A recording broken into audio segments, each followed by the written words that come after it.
we're on our way up to Payson Lakes campground. It's up in the National Forest area, maybe 20 miles away from our house.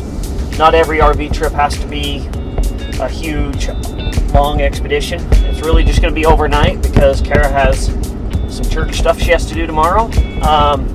But we're going to make the most of it, and we're going to see if our trailer is too big for the campground.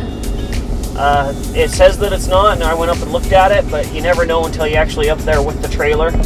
Some of the issues that we usually have is height issues, but the plans are hanging out at the lake. I'm going to wake up and go for a run with some of my buddies up to the top of Mount Loafer, get some good views there, and fishing?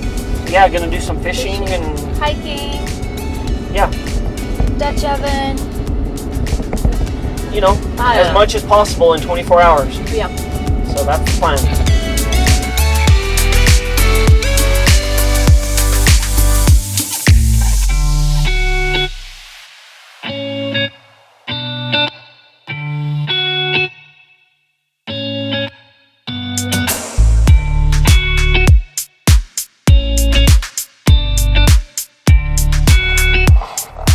More adventures of trying to get this big thing into a tiny stall.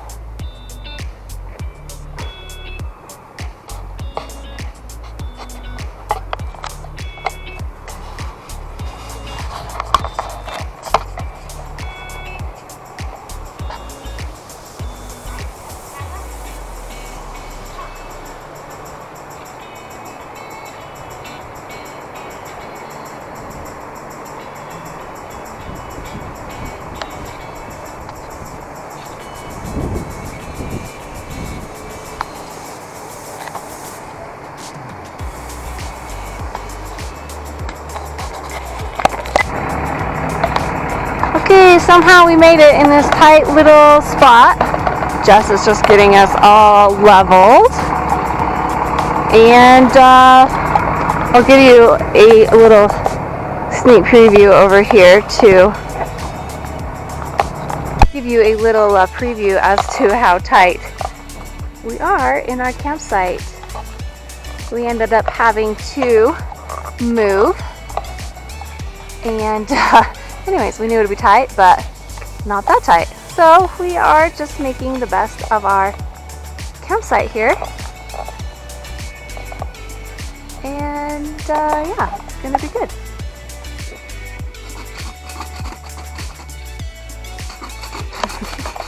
Things we have to do to get the slide out.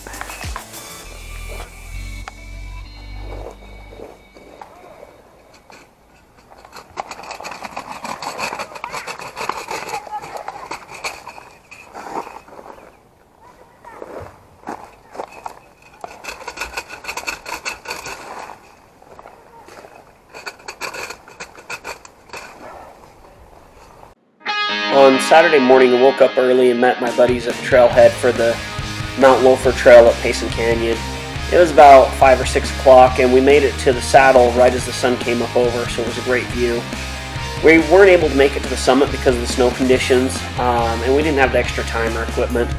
But we were able to make a nice loop and get out and see the mountain as the snow was starting to get off of it, and still have, a pretty good run.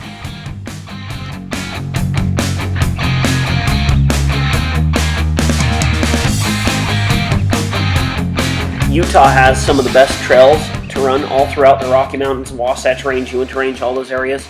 So wherever I go camping, I try to find some of these trails to get out and see things that I don't usually see.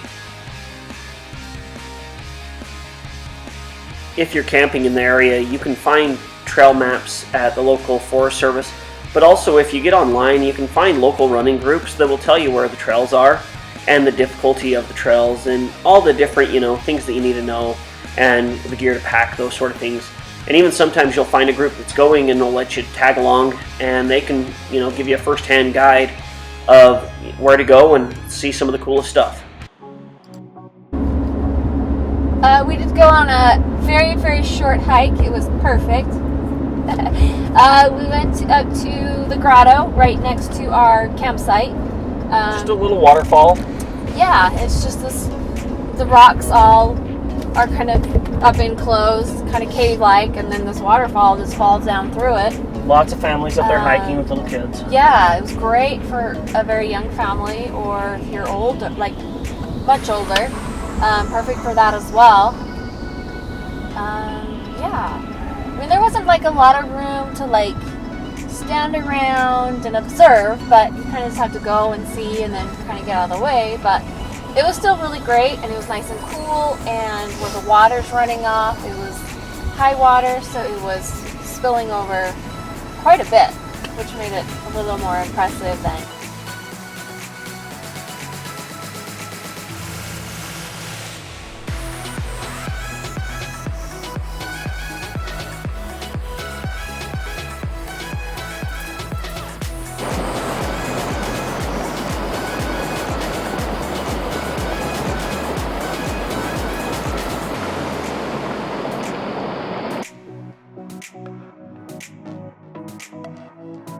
We went out on the lake.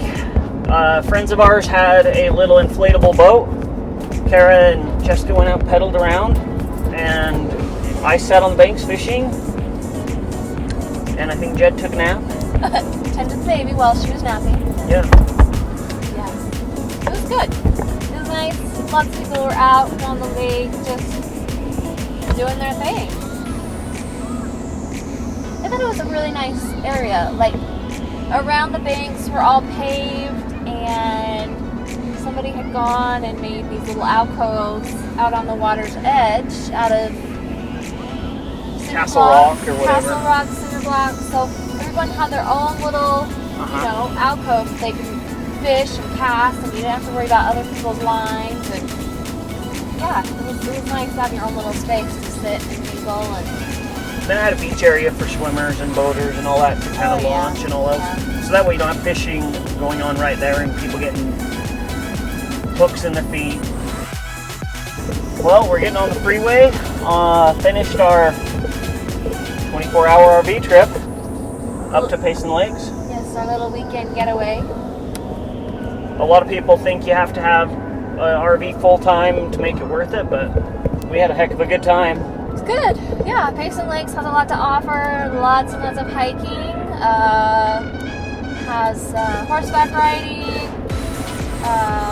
Not so much ATVing, but dirt biking a little bit. Yeah, fishing. Yes, it has Payson Lakes Reservoir where you can go fishing, canoeing, paddleboarding, just playing in the water.